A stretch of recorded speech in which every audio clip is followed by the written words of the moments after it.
Hello friends, this is Bela Vora. Welcome to my channel. I talk about all things real estate in the Chester County and surrounding areas. If you've already been here and find value in what I share, please like and subscribe to my channel. Today we're talking appraisals. What is an appraisal and why is it needed? And how does one go about getting one? So if you're a home buyer and you need a mortgage, most of us need a mortgage when we buy our homes. You can buy it out cash outright, but most of us need a loan. So what happens is the lender wants to make sure that the value that you're paying for your home, what's on your agreement of sale, is a fair market value of the home. And so they send out these appraisers who are licensed, who will give a report to the lender, and they're independent. You really can't influence their work at all. But what they do is they assess the value of the home and let the lender know, yes, whatever the buyer is paying is justified, it is fair market value. They come up with the same value. And once in a while, they'll come up with something above or below that value. So 95%, anecdotally in the industry, we used to say about 95% of the homes do appraise at purchase price. Because remember, there's already 4 people who have been involved in this transaction. There is a buyer, there's a seller, there's a buyer's agent, there's a seller's agent usually. So all 4 people have agreed that that's the value of the home, and that's why the transaction has happened in the first place, right? And now this is another opinion of value, and most often it matches what those 4 people were thinking about. But once in a while, it doesn't match. So then how does it work, and what does the buyer do in that situation?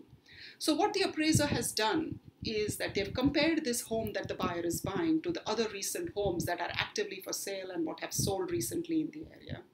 He compares the features, takes pictures, takes measurements, and makes sure that he's comparing like properties.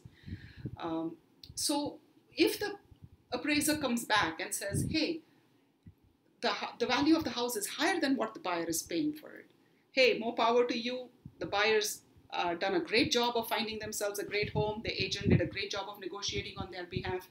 No need to tell the seller anything. Everybody is happy, and we go to settlement, right? So here is an example of a home where, it's a $200,000 home. The buyer was going to pay 10% down, and 90% was going to be the loan. It's $20,000 that the buyer would have to bring, and $180,000 is what the loan was going to be. So if it appraises at 200, everybody is happy. If it appraises at 210, the buyers are even happier, but again, everybody's still happy. The problem arises when it appraises below market value. So now the appraiser is saying that the home is only worth $195,000, and you were paying $200,000 for it. So how do we deal with this situation? So first of all, technically or logistically, what happens is now the lender is only going to give you 90% of $195,000. So the loan is only going to be for $175,500 instead of $180,000, right? So now there is a gap here, and that gap has to be covered, right? Either the buyer brings the rest of the money to settlement, or the seller negotiates his price and brings the value down to $195,000, and so the seller covers that $5,000. But somebody has to cover it, or else we don't have a deal. Oftentimes, realistically in the industry, what happens is buyer and seller split it 50-50, 60-40, 70-30. They come to an agreement. The buyer is already vested in the home, they're emotionally attached, and the seller is already vested in the price that they were going to get originally in the first place. So, we make it work. But one couple of things to keep in mind. One is we want to make sure that the buyer has the extra money to bring to the table. So if you're tight on cash, we need to make sure that the appraisal is a contingency in your purchase, because you want to go back and negotiate that with the seller, right? That happens in a normal market. If it's a crazy hot seller's market, you may not be able to negotiate. And so if you feel like you're not going to be able to bring those extra funds, you want to make this a contingency of your purchase. If you're going to get a mortgage, an appraisal is a contingency, and it is not always implied, it is not always automatic. You have to make sure that the buyer's agent is writing the contract in such a way that your purchase is contingent upon the appraisal. So 3 different appraisers might go out and appraise the property at the same time and come up with 3 different values. Or the same appraiser can go to the same property 3 times in a year and come up with 3 different values because the market is changing, right?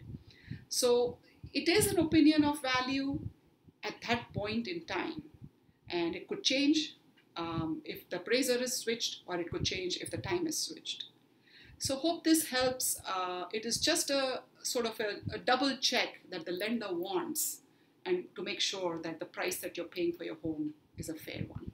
So all this, it's not as much of a mystery really. It is just something simple where we're just sending someone out to verify that the value is a fair one.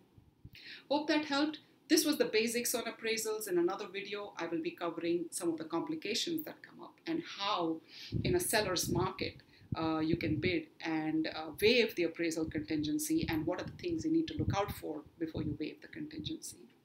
That's it for now. Bela Vora signing off.